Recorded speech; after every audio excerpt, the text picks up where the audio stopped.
Voici les dernières mises à jour sur Mbappé et le Real Madrid.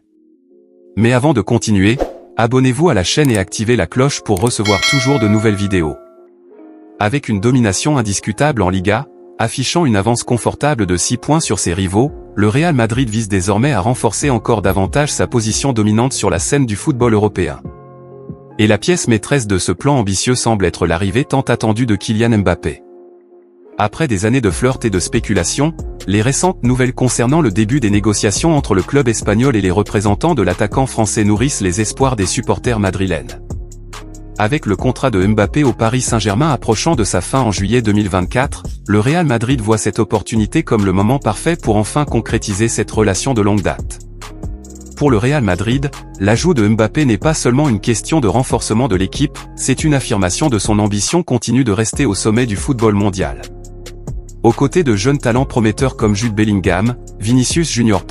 Rodrigo, Eduardo Camavinga et Aurélien Tchouaméni, Mbappé apporterait une dose supplémentaire de classe et d'expérience, ainsi qu'un rôle de leadership indiscutable. Avec Mbappé, le Real Madrid ne renforcerait pas seulement sa puissance offensive, mais ajouterait également un élément d'imprévisibilité et de génie à son jeu.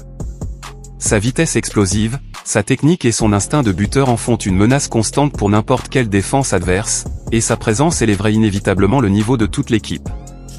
Avec l'arrivée imminente de Kylian Mbappé au Real Madrid, un défi logistique se présente pour l'entraîneur Carlo Ancelotti. Alors que les supporters célèbrent la perspective de voir le talentueux attaquant français en action au Bernabéu, les spéculations sur la manière dont il s'intégrera dans l'équipe titulaire vont bon train. Une des questions les plus discutées est de savoir comment Mbappé et Vinicius Junior.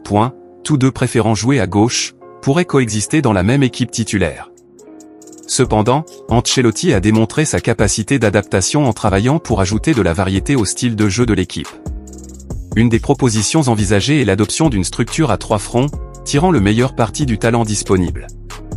Dans cette disposition, les ailes seraient occupées par Vinicius et Rodrigo, positionnés près de la ligne de touche, tandis que Jude Bellingham jouerait au centre, offrant un soutien tant défensif qu'offensif.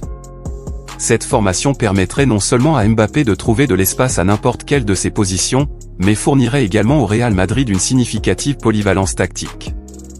Avec des joueurs capables d'échanger de position fluidement et de s'adapter aux exigences du jeu, Ancelotti construirait une équipe capable de relever tous les défis qui se présentent sur son chemin.